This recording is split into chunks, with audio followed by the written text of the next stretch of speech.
Here's a question for you. Why were all of the pioneers of the scientific revolution Christians of one sort or another? Catholics, Protestants, occasionally a heretic, but they all believed in God, Jesus, and the Bible. So why were all of the important figures in the scientific revolution, from Copernicus all the way to Newton, why were they all Bible-believing theists? Coincidence is what stupid people think. But super smart people like Dr. Jordan Peterson take a closer look at the connection between the Bible and the scientific revolution, as Dr. Peterson does in his recent documentary, Logos and Literacy, which explores the history and impact of the Bible. So I hope you enjoy this tour through the history of the world's most significant book. It's good that someone's investigating this, because the world seems to have forgotten. Now, if you don't know what the connection between Christianity and the scientific revolution is, it's good you clicked on this video, because this will be a crash course on history, philosophy, theology, and obviously science. And by the end of this video, you'll be one of the elite few who know something extremely valuable and beautiful that was once appreciated and celebrated by many, but was suddenly lost, buried, and forgotten, like the Ark of the Covenant. If I may be so bold, you're about to be closer to God, even if you're an atheist. So let's go full Indiana Jones, climb down into the snake-infested well of souls, and take back what was lost.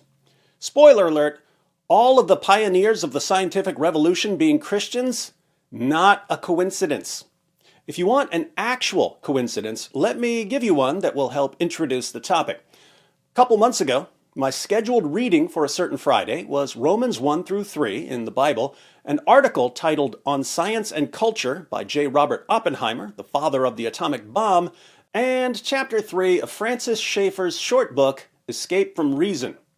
Watch how this ended up connecting to Peterson's documentary, and then we'll watch some clips from the documentary. If you've read Paul's letter to the Romans, you might be familiar with this passage in chapter 1. The wrath of God is being revealed from heaven against all the godlessness and wickedness of people who suppress the truth by their wickedness, since what may be known about God is plain to them, because God has made it plain to them. For since the creation of the world, God's invisible qualities, his eternal power and divine nature, have been clearly seen, being understood from what has been made, so that people are without excuse. So, since the creation of the world, God's invisible qualities, his eternal power and divine nature, have been clearly seen, being understood from what has been made. Effects tell us something about their causes. The created world tells us something about the Creator. What can be known about God through nature is clear enough that people are without excuse when they reject it. Well, if the knowledge of God is so clear that people are without excuse when they reject it, why do so many people reject it? How can they deny the obvious? According to Paul, they suppress the truth. More on this shortly. So that was Romans 1, which I had already read a bunch of times. Then I read an explosive article by the father of the atomic bomb. This was new. Oppenheimer was not a Christian. He was raised as a secular Jew. Later in life, he became interested in a variety of religions, including Eastern religions. But in his article on science and culture, he included a short passage about why he thought the scientific age began when it did. He wrote, "It took an idea of progress, which has more to do with the human condition, which is well expressed by the second half of the famous Christian dichotomy, faith and works.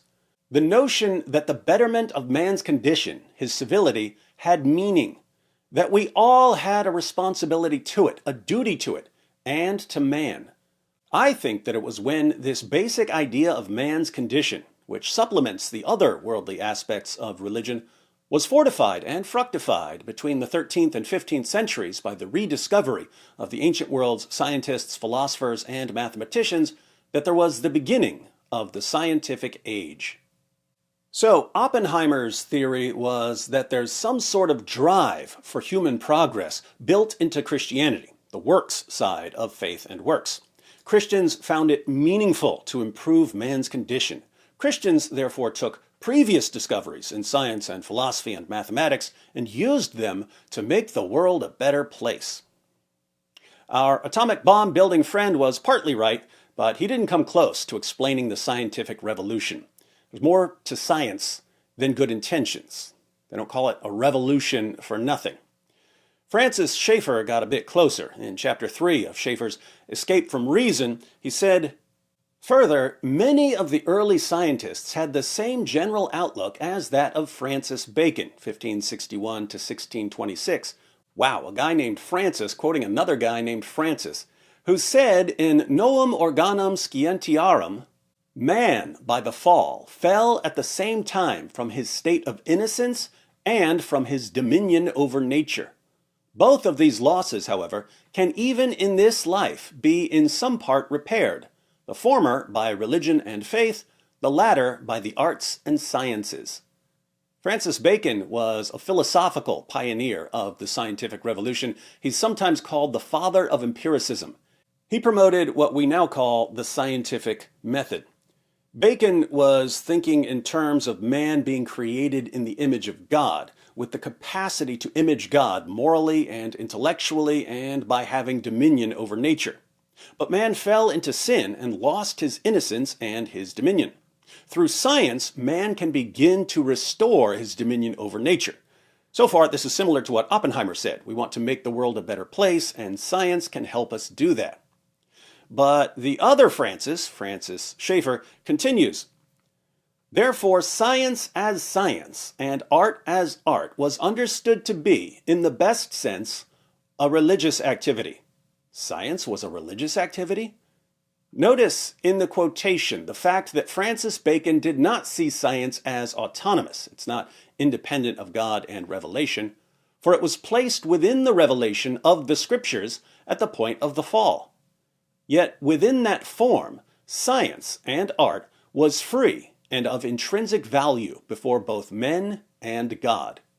The early scientists also shared the outlook of Christianity in believing that there is a reasonable God who had created a reasonable universe, and thus man, by use of his reason, could find out the universe's form.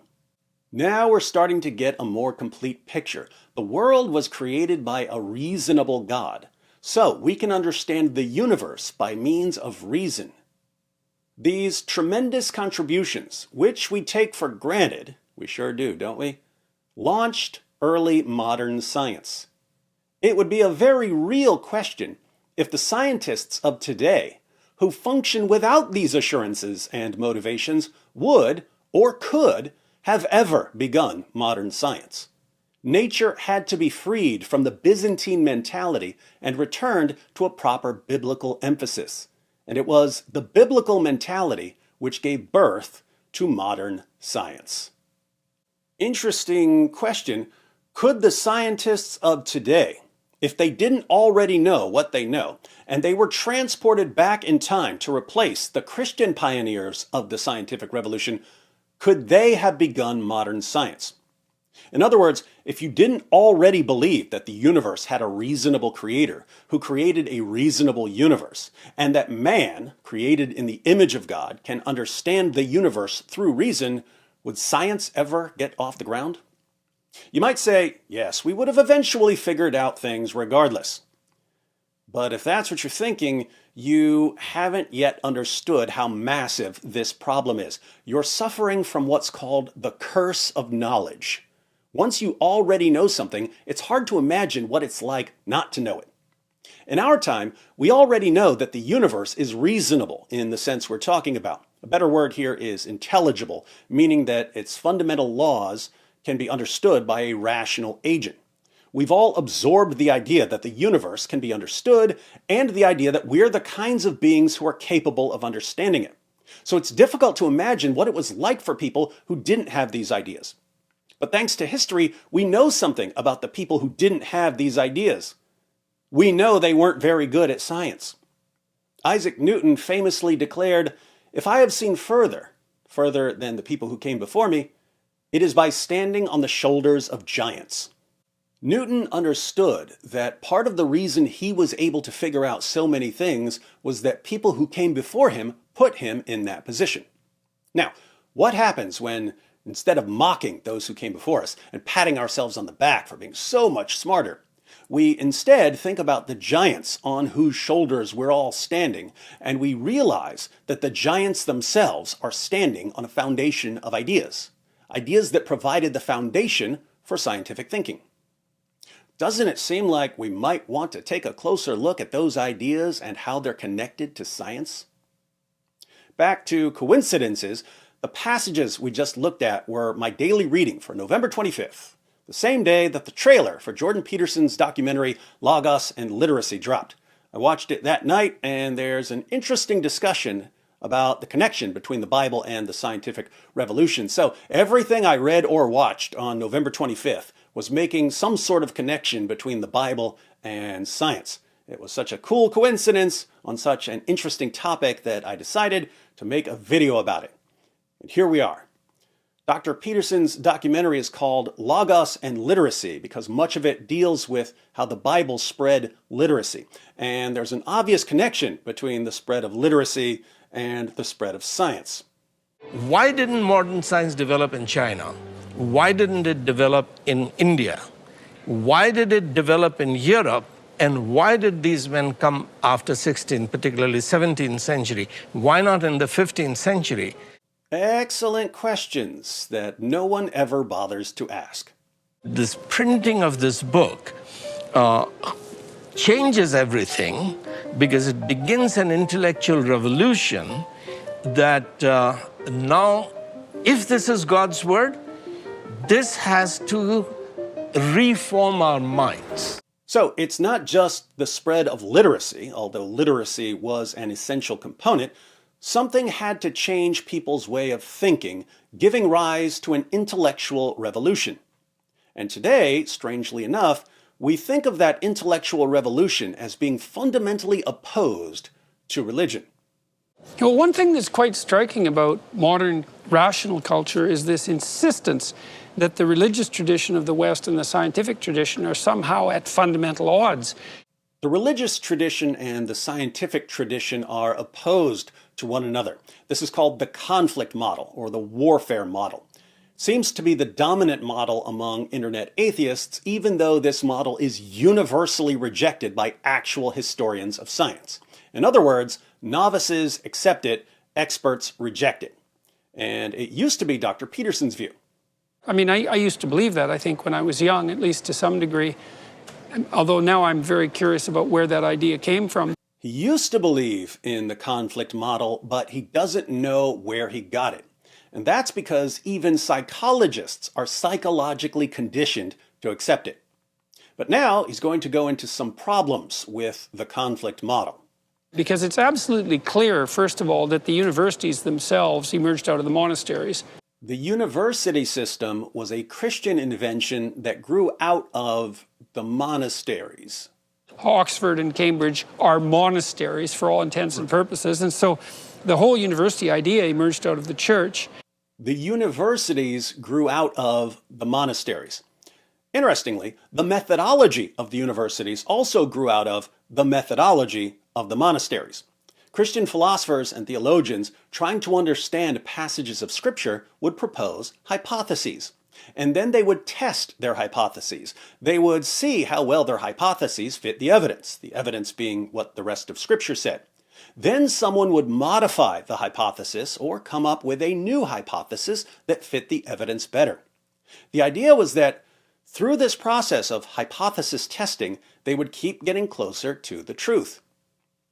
What would happen if you absorbed this method and you applied it to the universe? Hold that thought. And then the notion that the universe is in fact intelligible and that the pursuit of truth would be redemptive, that's a fundamentally religious idea. Two completely different points there. One, the notion that the universe is intelligible, that it's capable of being understood by a rational agent, is a religious idea. The pioneers of the scientific revolution believed that the universe was created by a cosmic architect who used mathematical principles to design the universe. Their belief that they could understand the universe was thus connected to their belief about who created the universe. That's a religious idea. 2, the pursuit of truth is redemptive. It's good. Notice, science can be good for certain reasons that have nothing to do with religion. Someone can use science to build an air conditioner to keep a room nice and cool. That's good. No religion needed. But what about scientific research and discovery that doesn't improve our lives in some way? What about learning just for the sake of learning, even if there's no practical benefit to what you're learning? That's still good, and that part's a religious idea. The Christians of the scientific revolution believed that as they were learning about the universe, they were learning about God. In fact, they regarded science as a form of worship. The publication of On the Revolutions of the Heavenly Spheres by Nicholas Copernicus generally marks the beginning of the scientific revolution. Look at what Copernicus says about understanding nature. To know the mighty works of God, to comprehend his wisdom and majesty and power, to appreciate in degree the wonderful workings of his laws, surely all this must be a pleasing and acceptable mode of worship to the Most High, to whom ignorance cannot be more gratifying than knowledge. So, understanding the universe makes you better. And then the scientific endeavor itself, given figures like Newton, for example, was embedded inside that religious tradition. The scientific revolution is embedded in the Christian religious tradition. The same religious tradition that gave rise to the literacy and the universities and the ideas and the values that were essential to that revolution. And yet we're now told that this religious tradition is in a perpetual state of warfare with science. But things weren't always so. Psalm 111, verse 2.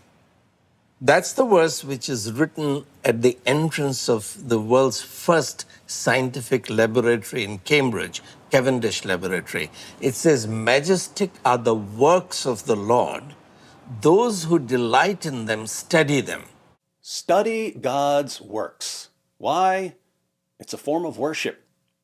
In Psalm 19 we read, "The heavens declare the glory of God. The skies proclaim the work of his hands. Day after day they pour forth speech. Night after night they reveal knowledge. They have no speech. They use no words. No sound is heard from them. Yet their voice goes out into all the earth. Their words to the ends of the world."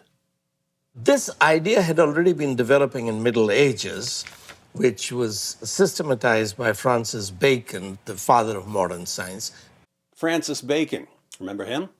And he says there is the book of God's words, which is the Bible, and the book of God's works, everything that God has done in nature. So majestic are the works of the Lord, that we should be reading the works of God.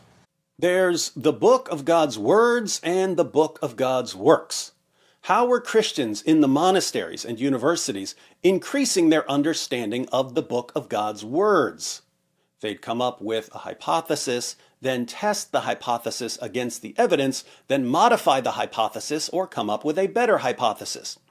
What happened when these Christians turned to the book of God's works? They used the same method. In both cases, there was an external check on their theories. We cannot confine God to our logic. We have to go out and observe what God has done in his freedom. What God has done in his freedom. Don't miss this point.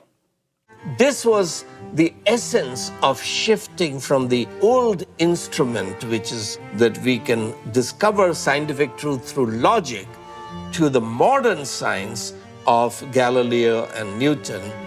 If we didn't go out and investigate, what kind of motion would we expect from heavenly objects like planets? How would we expect them to move? The ancients would say, in perfect circles. A circle was the most perfect, most elegant shape, so obviously to them, that's how the heavenly objects would move. How do objects of different weights fall? Obviously, if you double the weight, you double the rate at which something will fall. Makes perfect sense in your mind. Notice, people assumed they could figure these things out just by thinking about them. The Christians of the scientific revolution believed that God creates freely, not by some sort of logical necessity. So if you want to know how God's universe works, you can't just think about it. You have to go and find out. We don't know even now to what degree all of those scientific presuppositions are predicated on the underlying Judeo-Christian concept. That's true. There are a ton of different factors at work. We know that certain Christian ideas played a huge role, but you could get some of the relevant ideas from other places. For instance, Christians believed that human beings are created in the image of God, and that this gives us a capacity to understand the universe. But they also believed that human beings are fallen, so it's going to be a lot of hard work to get things right. The result was repeated experiments. But if you're coming from an atheistic, naturalistic perspective, you could get a similar result. You could say, well, my cognitive faculties aren't perfect. They were selected because they gave my ancestors an advantage in finding food or a mate. They're not really made for science. So if I'm going to use them for science, I'm going to have to be very careful. Either view, Christian theism or naturalism, an atheistic view that the natural world is all that exists, could make you think that you should repeat your experiments. But there are ideas that you get from a Judeo-Christian perspective that you would never get from naturalism. Because you have to believe the world has an intelligible order. You have to believe in a transcendent object if you're a scientist, or there's nothing to correct your theories. The world is intelligible. Think about this. If I drop this clipboard, what's it going to do? It's going to fall. We all know that. Anyone in the ancient world could have told you that. But more specifically, what's it going to do? It's going to follow a neat little mathematical equation. Look around you. Everything is following neat little mathematical equations. We talk about the laws of nature. But when we talk about the laws of nature, we're using a metaphor. And that metaphor comes from human governments. The king, or whoever's in charge, makes a law, and people are supposed to obey the law. But Christians believe in a divine king, a divine lawmaker, who created everything, and everything obeys his laws. So, when I drop the clipboard doesn't just fall. It somehow obeys a command. Why, in the name of common sense, would a mindless clipboard obey a command? If you were a naturalist and you didn't already know that this clipboard, no matter what else it does, always follows equations, would it ever cross your mind that it follows equations? Would you ever bother searching for the equations that you have no reason to think are there? No. On the contrary, if someone came up to you and claimed that everything around you is obeying precise mathematical laws, you'd put him in a padded cell, because only a complete lunatic would claim that a bunch of mindless objects are obeying the same mathematics that we can figure out on paper. You know, funny thing about mathematics is a language. It's the simplest, most elegant, most precise language, but it's a language. So if everything around us is obeying neat little mathematical equations all day, every day, then we are constantly surrounded by speech. It's everywhere. You can't look in any direction without being shouted at. Hebrews 1 begins with these words.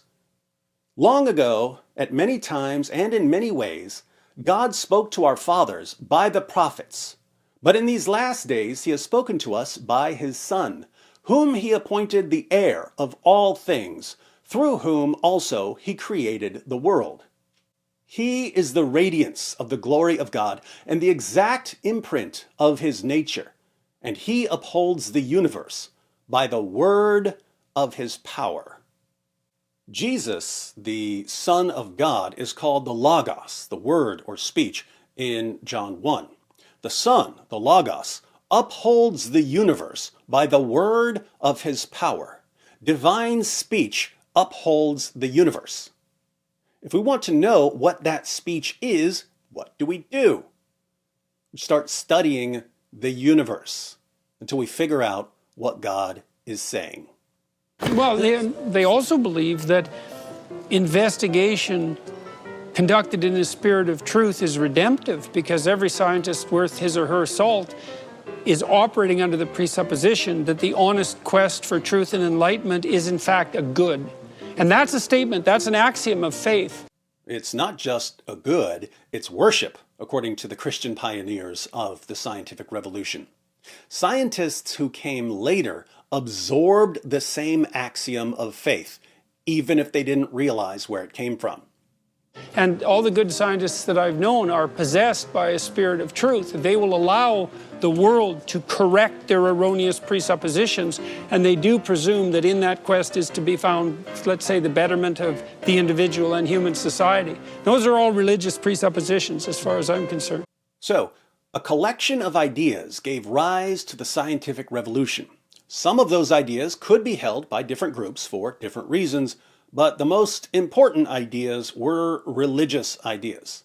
These ideas could flourish because of the spread of literacy and universities. We can even think of the scientific revolution as one big, methodical, epic test of these religious ideas. The pioneers of the scientific revolution, the giants on whose shoulders modern scientists stand, put their religious ideas to the test. Here it might be helpful to draw a distinction between ordinary scientific hypotheses and the mother of all scientific hypotheses, the ultimate scientific hypothesis that started it all. Ordinary scientific hypotheses are tentative claims about the world, usually based on some sort of observation, claims that are confirmed or disconfirmed as relevant evidence comes in. So you notice that a piece of copper conducts electricity, and you come up with a scientific hypothesis. All copper conducts electricity. Then you test your hypothesis by getting different pieces of copper and seeing if they too conduct electricity. You find out that they do. This supports your hypothesis. There are tons of scientific hypotheses being tested around the globe, but all of these scientific hypotheses are ultimately derived from the mother of all scientific hypotheses. The mother of all scientific hypotheses is the hypothesis on which science, as we know it, rests. There are three key elements of the mother of all scientific hypotheses. 1, the universe can be understood. 2, we are the kinds of things that can understand it. And 3, it's good for us to understand it. If you don't believe that the universe is, at bottom, rational, you're not going to spend years of your life gathering data to figure out its laws. If you don't believe that human beings are capable of understanding the universe, why waste your time trying? If you don't believe that it's good to understand the universe, why would you care? So, intelligibility, the universe can be understood. Capability, we can understand it. And desirability, we want to understand it.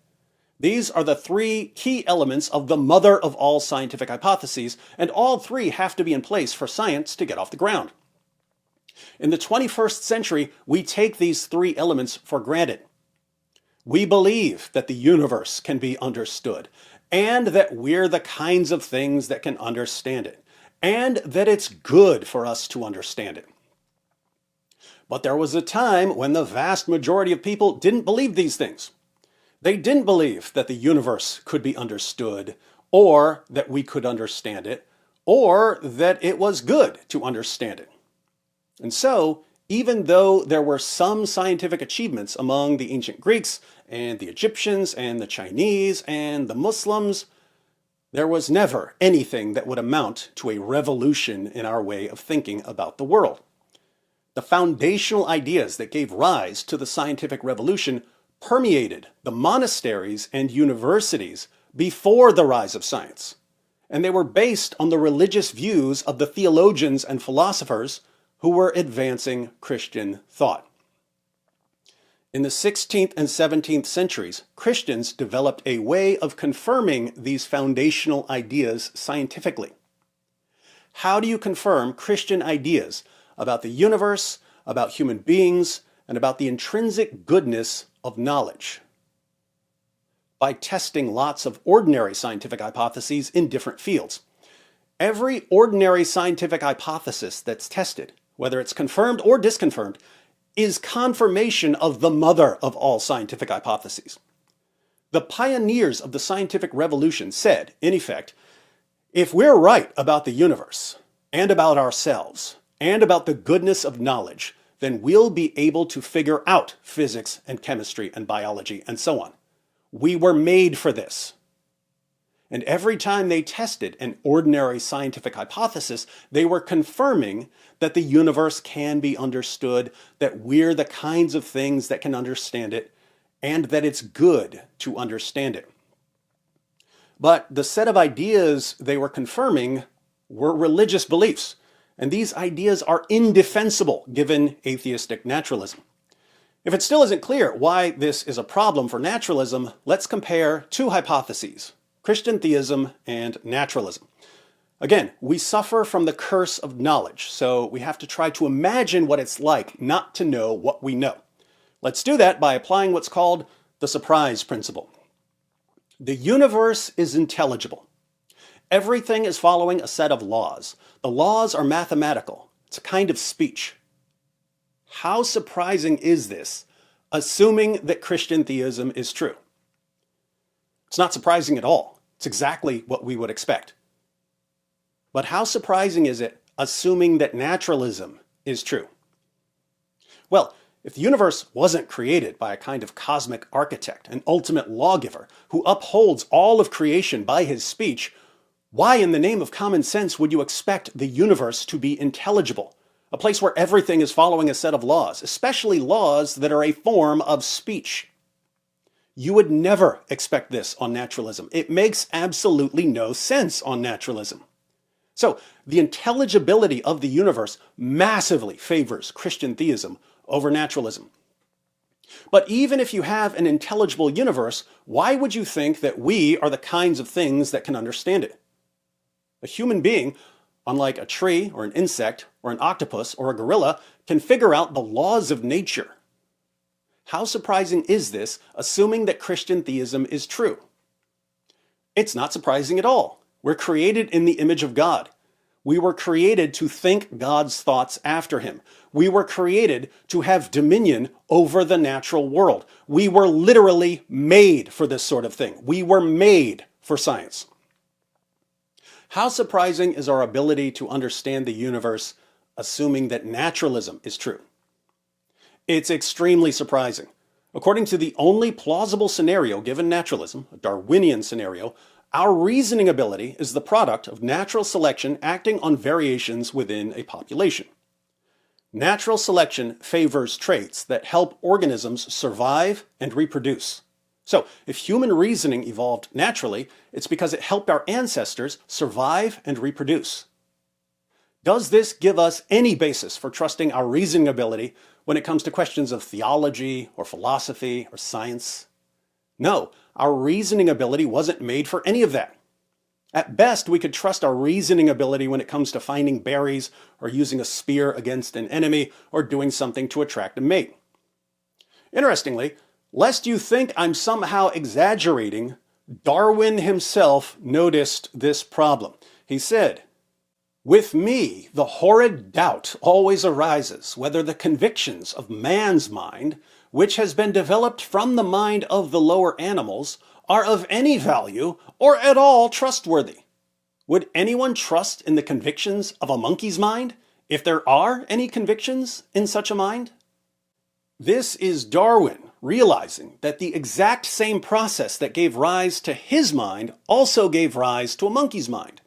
Would we trust a monkey's mind to figure out how the universe works? No. Its mind wasn't made for anything close to that.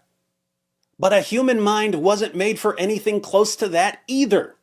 So, the fact that we're capable of understanding the universe massively favors Christian theism over naturalism. What about the intrinsic goodness of understanding the universe, even if there's no practical benefit to some of this knowledge? The intrinsic goodness of knowledge is in a different category of evidence because goodness isn't something you find with a telescope or a microscope. Saying that understanding the universe is intrinsically good is a value-based claim. But it's a claim that we all seem to agree on. It's a claim that scientists take for granted. It's a claim that's foundational to science. It's a claim that makes perfect sense given Christian theism, where understanding the universe parallels understanding Scripture, and it's a claim that makes zero sense given naturalism. If understanding the universe doesn't help you survive or reproduce, if it doesn't help you propagate your DNA, how can we say, given naturalism, that it's good in any meaningful way? And yet, scientists around the world, even the scientists who are naturalists, are driven by the idea that understanding the universe is intrinsically good. Intelligibility, capability, desirability. If you still don't get how strange these ideas are, given naturalism, it's because you've been Christianized. Christian ideas have become so dominant in your mind that you think they're your ideas, even if you're not a Christian. But if you've absorbed these ideas and you're not a Christian, it seems you're a heretical Christian and not really an atheist. And so there are only two kinds of scientists, Christians and heretical Christians. Same as during the scientific revolution. How do so many people reject and mock Christianity even after their thinking has been thoroughly Christianized? Remember what Paul said, they suppress the truth. Among all our other abilities, human beings have the ability to know that something is true, but to suppress it to such an extent that we reject it and mock it. Now, back to the mother of all scientific hypotheses. The pioneers of the scientific revolution treated their ideas like one giant hypothesis. If we're right about what the universe is and about what we are and about the value of knowledge, then we'll be able to figure this out. And they were right. Notice, every time we confirm or disconfirm a scientific hypothesis, it's further confirmation of that original hypothesis, the mother of all scientific hypotheses. When you confirm or disconfirm a scientific hypothesis, you're providing further confirmation that the universe is intelligible, that we're the kinds of things that were made to understand it, and so on. Every scientific hypothesis that's ever been tested is confirmation of a set of ideas that flowed directly from Christian theism. If every scientific hypothesis that's ever been tested is confirmation of a set of ideas that flowed directly from Christian theism, what can we say? We can say that no hypothesis in history has more scientific confirmation than Christian theism. But we can go even further. Since every scientific hypothesis that's ever been tested is confirmation of the mother of all scientific hypotheses, and as we've seen, all three of the key elements of the mother of all scientific hypotheses are fundamentally at odds with atheistic naturalism, we can say that every scientific hypothesis that's ever been tested is disconfirmation of naturalism. And since every scientific hypothesis that's ever been tested is disconfirmation of naturalism, it's clear that no hypothesis in history has more scientific disconfirmation than naturalism. The obvious conclusion to draw from all of this is that if we have any respect whatsoever for science, we must accept Christian theism and reject atheistic naturalism. But not so fast. There are two reasons for proceeding with caution here. First, we have to be careful when we talk about evidence confirming something like Christian theism, because Christian theism includes a lot more than just the beliefs that God created the universe and that human beings were created in God's image, and that understanding God's creation is a form of worship or intrinsically good, or, as Jordan Peterson said, redemptive. What's been massively confirmed by science isn't all of Christian theism, but a few particular ideas that flow out of Christian theism.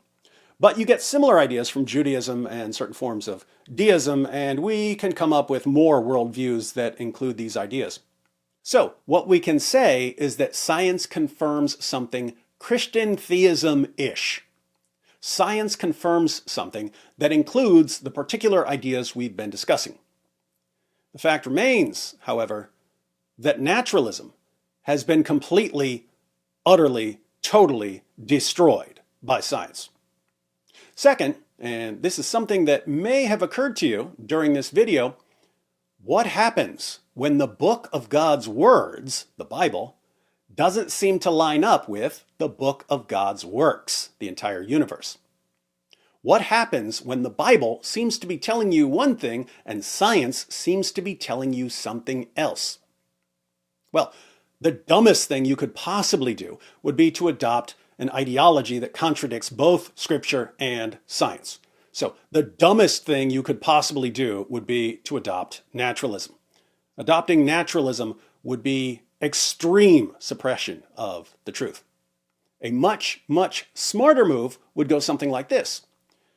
Studying the book of God's words led me to study the book of God's works.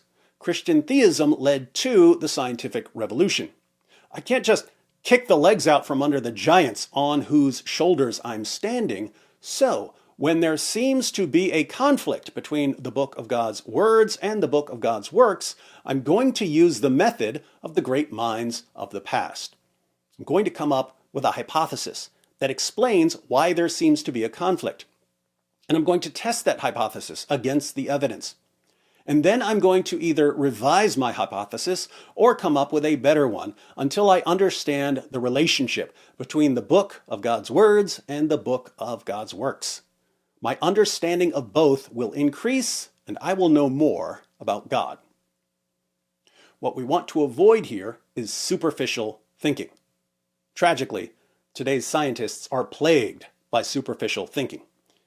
As Francis Bacon once put it, back when science was still considered a branch of philosophy, I dare affirm in knowledge of nature that a little natural philosophy, and the first entrance into it, doth dispose the opinion to atheism. But on the other side, much natural philosophy, and wading deep into it, will bring about men's minds to religion. Wherefore atheism every way seems to be combined with folly and ignorance, seeing nothing can be more justly allotted to the saying of fools than this: there is no God. Or, as a more recent saying goes, the first gulp from the cup of natural science makes you an atheist. But at the bottom of the cup, God is waiting.